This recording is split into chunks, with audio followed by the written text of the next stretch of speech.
दोस्तों आज के इस वीडियो में हम बात करेंगे फोर्ड की गाड़ियों में कभी कभी एक प्रॉब्लम देखने को मिलती है, वो है एंटी थेफ्ट फ्लैश लाइट को देखिए। जैसा कि आप देख रहे हैं यहाँ पे वो कंटिन्यूसली फ्लैश कर रही है और इस लाइट के कारण होता क्या है कि आप अगर अपनी गाड़ी स्टार्ट करते हैं तो वो स्टार्ट नहीं होती है।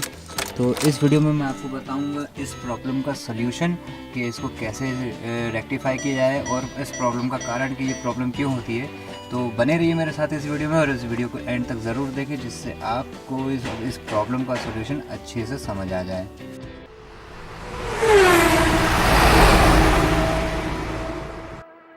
दोस्तों बेसिकली होता क्या है, जब भी आप अपनी इग्निशन ऑन करते हैं गाड़ी का तो आपको एक कंटिन्यूसली जो एंटी थेफ्ट लाइट है वो फ्लैश होती हुई दिखती है, जो कि कंटिन्यूसली होती रहती है, बंद नहीं होती। और जो आपके इग्निशन ऑन करने पे जो आपके पॉपअप्स हैं क्लस्टर पे, जैसे कि हैंड ब्रेक और बैटरी का, ये गायब हो जाने चाहिए, बट ये नहीं होते हैं।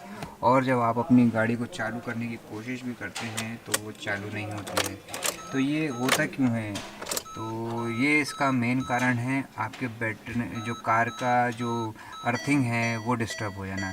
अगर आपकी गाड़ी की अर्थिंग डिस्टर्ब हो जाती है या कहीं से लूज़ कांटेक्ट हो जाती है या उसका कांटेक्ट इम्प्रॉपर रहता है तो ये ऐसी लाइट फ्लैश करती है और आपकी गाड़ी चालू नहीं होती है। तो इसको हमको रेक्टिफाई करने के लिए सबसे पहले चलना पड़ेगा इंजन साइड में, और उसके लिए हम खोलेंगे अपना हुड और चलिए फिर वहीं आपको दिखाता हूँ कि कैसे करते हैं। जैसा कि आप देख रहे हैं दोस्तों, ये है गाड़ी का इंजन कंपार्टमेंट और इस इंजन कंपार्टमेंट में जो प्रॉब्लम मेनली आती है वो आती है अर्थिंग के कारण। और जो अर्थिंग वायर है आपकी बैटरी में वो रहता है नेगेटिव साइड में। नेगेटिव साइड में जो आप ये देख रहे हैं, मैं आपको क्लोजअप दे देता हूँ।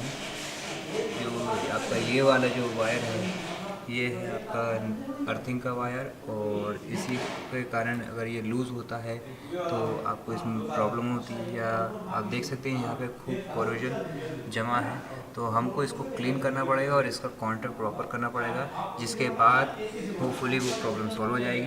तो चलिए इसको मैं खोलता हूँ, और इसको खोलने के लिए आपको चाहिए 10 नंबर का पाना या 10 mm का सॉकेट। तो मैं इसको खोलता हूँ और आपको ये बताता हूँ। तो दोस्तों सबसे पहले हम इसको करेंगे ओपन, और इसके लिए हमको 10 mm का सॉकेट चाहिए। तो जल्दी से इसको खोलते हैं।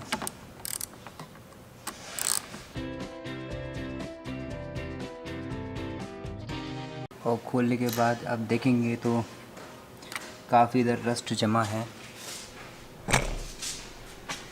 देखेंगे तो आप देखेंगे इसको तो काफ़ी आपको यहाँ पे जंग दिखेगी और ये सरफेस भी आपको साफ़ नहीं दिखेगी।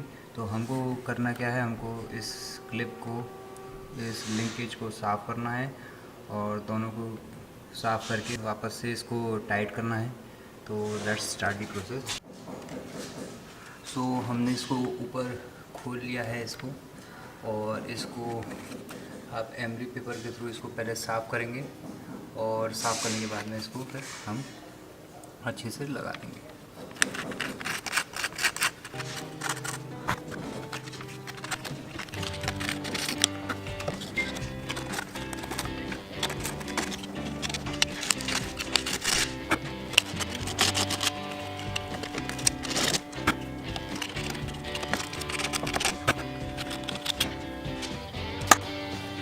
अब जैसा कि आप देख रहे हैं हमने इसको अच्छे से क्लीन कर लिया है, और यहाँ पे भी हमने इसको क्लीन कर लिया है। अब इसको वापस से कॉन्टैक्ट को अच्छे से इसको फिक्स करते हैं और इसको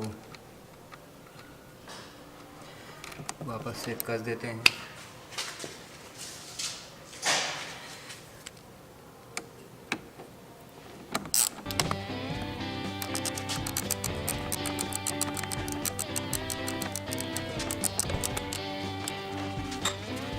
इसको वैसलीन से कोट कर देते हैं, जिससे आगे चल के इसमें कोई दिक्कत ना आए।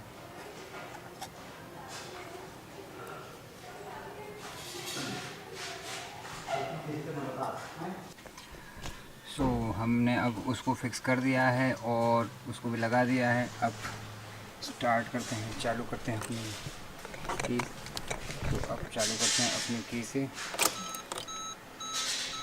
देखते हैं वो लाइट कंटिन्यूसली अभी भी फ्लैश करती है कि नहीं। So as you can see यहाँ से वो लाइट गायब हो चुकी है और यहाँ से इंजन लाइट और ये भी गायब हो चुकी है।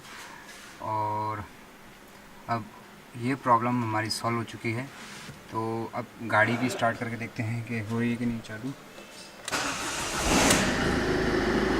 तो एज़ यू कैन सी गाड़ी भी हमारी चालू हो रही है और जितनी भी यहाँ पे टॉप अप लाइटें थी वो अब चले गई हैं। तो ये था इस प्रॉब्लम का सोल्यूशन। होप ये वीडियो आपको पसंद आया हो और आपके लिए यूज़फुल हो। अगर यूज़फुल हो तो इस वीडियो को लाइक करें, सब्सक्राइब करें, फ्रेंड्स को शेयर करें और फिर मिलते हैं किसी नेक्स्ट वीडियो में। टिल देन टेक केयर, जय हिंद।